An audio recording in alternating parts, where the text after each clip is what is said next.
Bom dia, irmãos e irmãs. Graça do nosso Senhor seja sobre todos nós essa manhã. Vamos orar mais uma vez, irmãos, pedindo que o Senhor possa ser misericordioso conosco mais uma vez. Senhor, obrigado por essa manhã que temos na Tua presença, Senhor. Senhor, falta em nós palavras para descrever o grande amor, grande misericórdia que o Senhor teve para conosco, Senhor. Queremos voltar todo o nosso ser a Ti nessa hora, Senhor. Todo o nosso coração, toda a nossa mente. Queremos nos voltar a Ti nessa manhã, Senhor. Tu és a nossa provisão de hoje, Senhor. Pedimos ao Senhor que mais uma vez, Senhor, retira as escamas dos nossos olhos. Faz-nos ver a glória da Tua face, Senhor. Permita-nos tocar, ainda que seja a orla das Tuas vestes, Senhor. Mas queremos Te tocar nessa manhã, Senhor. No precioso nome do nosso amado Senhor e Salvador Jesus Cristo. Amém, Senhor. Irmãos, vamos abrir as nossas Bíblias aqui no Evangelho de Mateus, no capítulo 26. Vamos ler desde o versículo 26. Mateus 26, 26. Enquanto comiam, tomou Jesus um pão e, abençoando-o, o partiu e os deu aos discípulos, dizendo: tomai e comei, isto é o meu corpo. A seguir tomou um cálice e, tendo dado graças, o deu aos seus discípulos, dizendo: bebei dele todos, porque isto é o meu sangue, o sangue da nova aliança, derramado em favor de muitos para a remissão de pecados. E digo-vos que desta hora em diante não beberei deste fruto da videira até aquele dia em que o hei de beber novo convosco no reino de meu Pai. E tendo cantado um hino, saíram para o Monte das Oliveiras. Versículo 36. Em seguida, foi Jesus com eles a um lugar chamado Getsêmani, e disse a seus discípulos: assentai-vos aqui enquanto eu vou ali orar.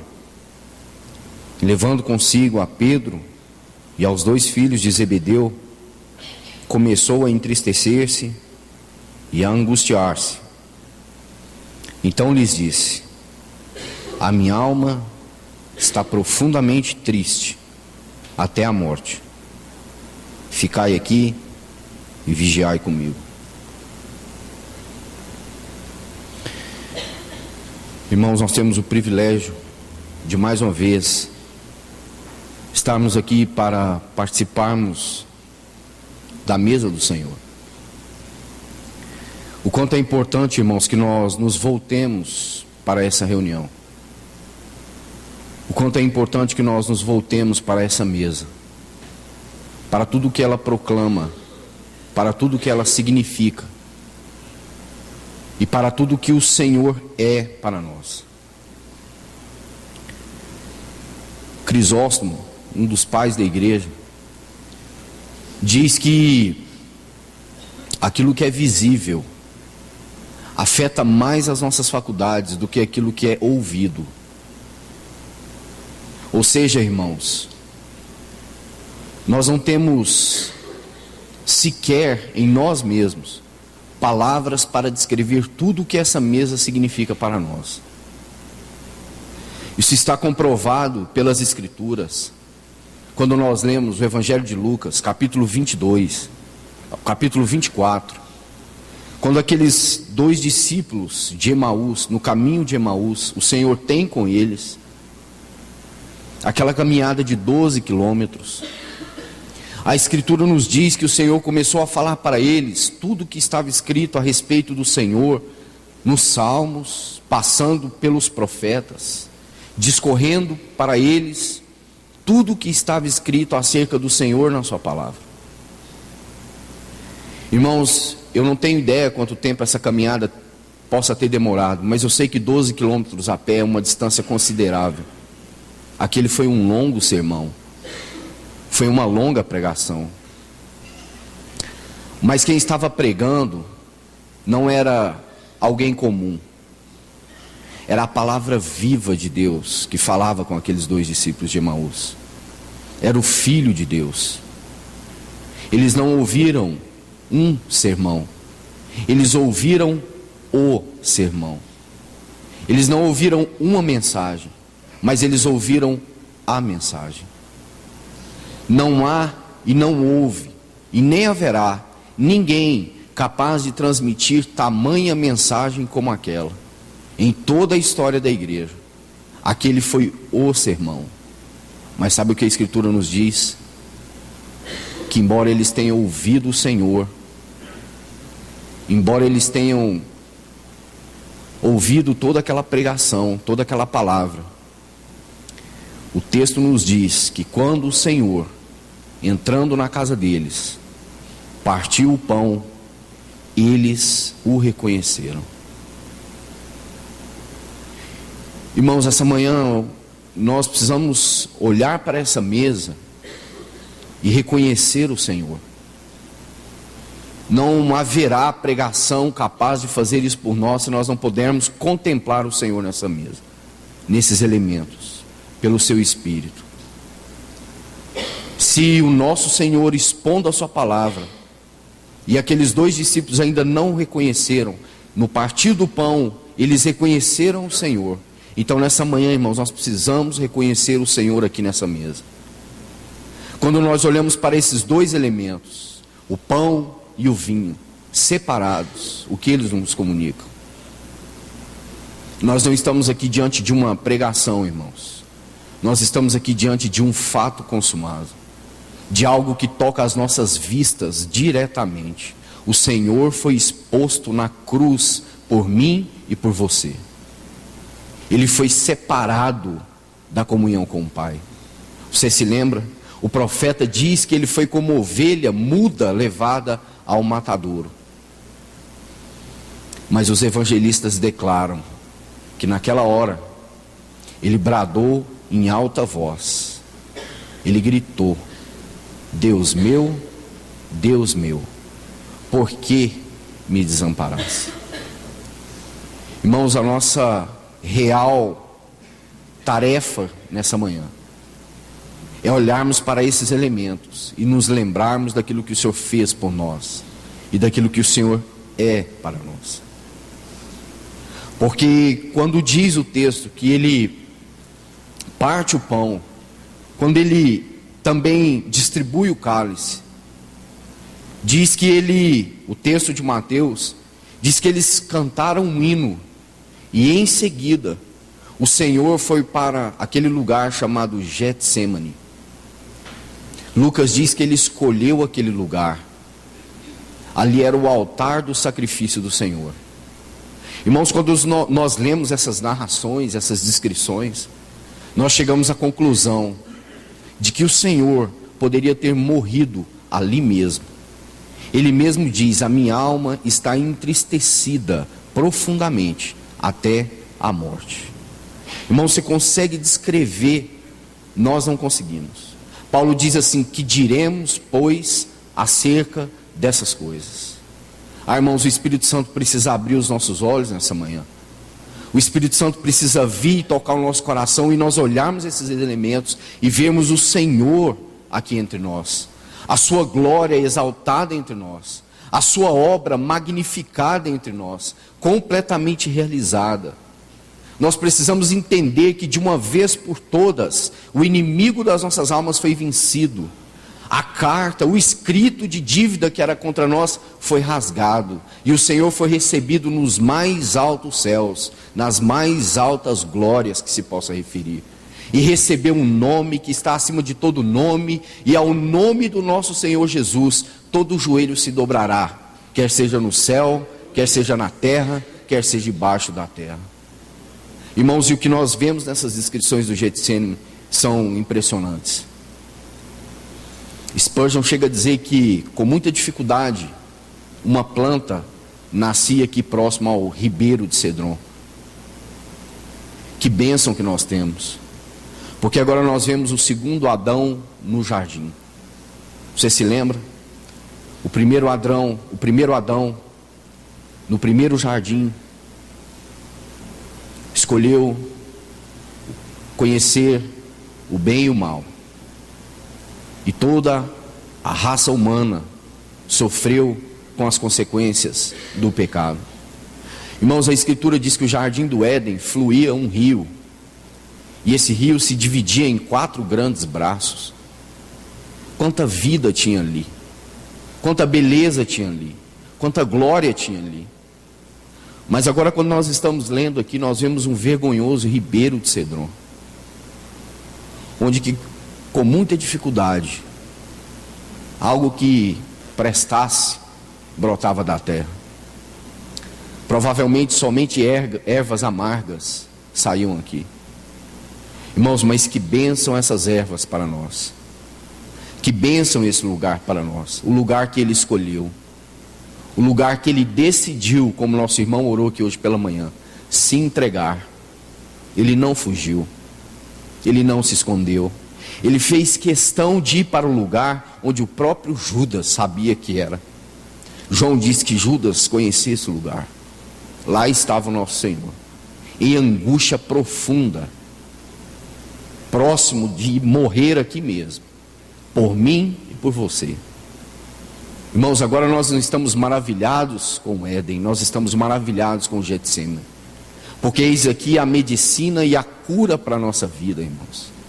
A libertação do cativeiro do pecado, da escravidão, da condenação eterna. Irmãos, se nós hoje podemos tomar este pão, se nós hoje podemos tomar este vinho, é porque um dia o Senhor tomou esse lugar. Um dia Ele veio aqui, para esse lugar, por mim e por você. Ele escreveu, deixou registrado, João 17, é por eles que eu me santifico. É por eles que eu me santifico. Ele estava aqui entregando a sua vida por mim e por você. A sua angústia era algo tão visível, tão notório, que pelos seus poros, ao invés de suor, gotas de sangue brotavam, por causa do meu e do seu pecado.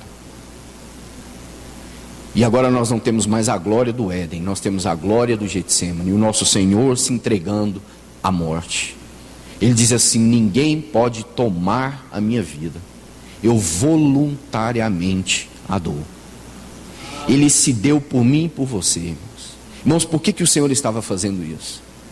Por que aquele que era Deus, cheio de glória, cheio de poder, cheio de autoridade, cheio de paz, agora tem que dizer que a sua alma está angustiada até a morte, por causa de mim e por causa de você? Por que aquele que sempre desfrutou da comunhão do Pai agora tem que gritar em alta voz: Deus meu, por que me desamparastes? Então, irmãos, nós essa manhã olhamos para essa mesa e nos lembramos que o nosso Senhor foi à cruz por nós, que o nosso Senhor foi humilhado por nós, foi cuspido por nós, foi maldito por nós. Pelas suas pisaduras nós fomos sarados. A minha alma está angustiada até a morte, para que nós pudéssemos receber a vida do Senhor. Irmãos, os nossos olhos se voltam então para essa mesa. Eis aqui o pão e eis aqui o vinho, o corpo, o sangue separados. Que realidade que nós temos aqui. Porque de fato, irmãos, o nosso Senhor experimentou a morte por nós. E aqui o Senhor não deixa mais uma mensagem, mas o Senhor deixa um testemunho visível, que o Senhor morreu por nós naquela cruz, que Ele foi ferido por nós, que Ele entrou, que Ele foi para o Getsemane, em angústia profunda de morte, por cada um de nós aqui nessa manhã, para que nós pudéssemos hoje celebrar a glória do Seu nome, para que nós pudéssemos desfrutar da vida do Senhor, vivendo dentro de nós, Não para que nós tivéssemos mais uma reunião, mas era para que nós tivéssemos o Senhor. Não para que nós viéssemos aqui apenas participar de um momento, mas é para que nós estivéssemos com Ele por toda a eternidade. Não para que nós viéssemos aqui, irmãos, apenas para cumprir a nossa agenda do final de semana, mas é para que nós venhamos aqui proclamar a glória daquele que é, que era e que há de vir. Irmãos, pense nisso. O nosso coração tem se voltado para o Senhor nesses dias. Nós entendemos que estamos vivendo os últimos dias, ou as últimas horas dos últimos dias. E o que nós estamos fazendo aqui hoje, irmãos? Partindo o pão. Sabe, quando nós abrimos as nossas Bíblias, em Apocalipse capítulo 19, o que nós temos ali? As bodas do Cordeiro. O Senhor disse que eles não tomariam essa ceia, e Ele ansiou comer com Ele essa ceia, com os discípulos, porque Ele diz assim, que importa que ela se cumprisse no reino de Deus. Irmãos, como nós vamos ser recebidos pelo nosso Senhor? Numa grande ceia. Lá diz o texto que a noiva está ataviada. Você já parou para pensar nisso, irmãos? Quando é o dia do casamento, o momento, penso eu, para as irmãs, mais sublime, é quando você vai verificar aquele último ajuste do vestido. Então aquela costureira talvez dê um ponto, ajuste aqui, ou aperte ali, ou folgue aqui. Irmãos, o sentimento que eu tenho que é esse o trabalho que o Espírito Santo está fazendo agora, dando os últimos acabamentos para aquele grande dia, cuidando dos detalhes finais, cuidando dos últimos arranjos, dos últimos detalhes, porque é chegada a hora, diz o texto, bem-aventurado, feliz aquele que está sendo convidado para as bodas do Cordeiro. Irmão, sabe o que é o impressionante? Lá diz que alguns são convidados, e o texto nos coloca numa mesma posição, convidados e noiva. Irmãos, quem é o mais importante no casamento? Quando a noiva entra, aquele alvoroço. Mas o texto diz que nós somos convidados, mas mais que isso, nós somos a noiva, a esposa do Cordeiro, aquela que o Espírito Santo está trabalhando os últimos detalhes, os últimos assuntos, os detalhes finais, para que ela então seja apresentada como uma virgem pura, sem mancha, sem mácula e nem ruga alguma, para o supremo pastor da sua alma, o amado, o desejado, o Senhor. Irmãos, nessa manhã que o Senhor possa mais uma vez abrir os nossos olhos, que nós possamos mais uma vez ser tocados pelo Espírito Santo. Se de algum modo nós ainda não vimos o Senhor, que o Espírito Santo, por meio desta singela reunião, por meio desta mesa simples, possa nos falar mais de quem é Cristo, do seu imensurável amor por nós, do desejo que Ele tem de comer conosco a ceia do reino de Deus, o banquete eterno, a festa das festas, a glória das glórias.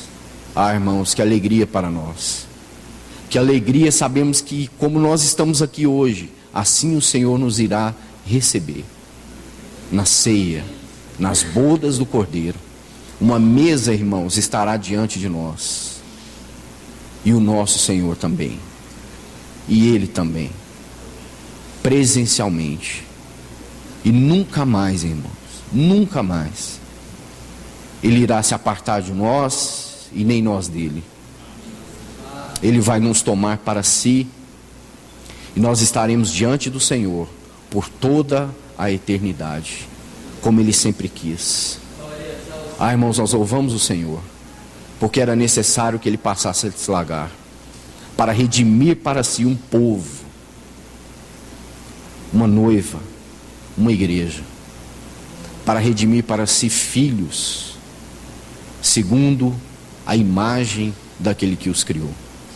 Irmãos, que o Senhor receba de nós toda a glória nessa reunião, todo louvor nessa reunião, que o Senhor possa então ganhar os nossos corações, capturar as nossas mentes, que nós possamos louvar o Senhor por causa de todas essas coisas, mas acima de tudo, por quem Ele é, pelo desejo que temos de comer com Ele, na sua presença, porque temos, irmãos, desejo de estar com o Senhor. Que o Senhor nos abençoe nessa manhã. Senhor, nessa manhã nosso coração se alegra diante de Ti, Senhor. Queremos dizer que o Senhor é o amado das nossas almas. Senhor, nós queremos olhar para essa mesa e nos lembrar daquele grande dia que o Senhor prometeu na Tua palavra, Senhor, que o Senhor virá. Senhor, e uma grande festa se celebrará. As bodas do Cordeiro, a esposa ataviada, os filhos justificados. Ó Senhor, a glória, o tabernáculo de Deus com os homens. Ó Senhor, obrigado porque nessa manhã nós podemos recobrar essas coisas. Senhor, obrigado porque nessa manhã nós podemos nos lembrar, Senhor, daquela agonia que foi o Getsêmani. Senhor, e nós não temos condições em nós mesmos de mensurar o que aquilo significa, e nem mesmo de expressar o que aquilo significa. Senhor, mas nós temos uma certeza no nosso coração: a morte foi vencida, Senhor. O pecado foi julgado, Senhor. Senhor, e nós estamos livres por causa do sangue do Senhor. E nós cremos que o Senhor ressuscitou. E nós cremos que o Senhor foi recebido na glória. E nós cremos que o Senhor enviou o seu Espírito. E agora nós clamamos a Ti: vem, Senhor. E a Tua palavra diz que aquele que fez a promessa é fiel. Ele virá e não tardará. Senhor, então nós estamos aqui aguardando o Senhor. Senhor, nós estamos comendo este pão, bebendo este cálice, ansiosos por aquele grande dia, desejosos, Senhor, de comer em Tua presença. Senhor, então vem nessa manhã abrir os nossos olhos, Senhor.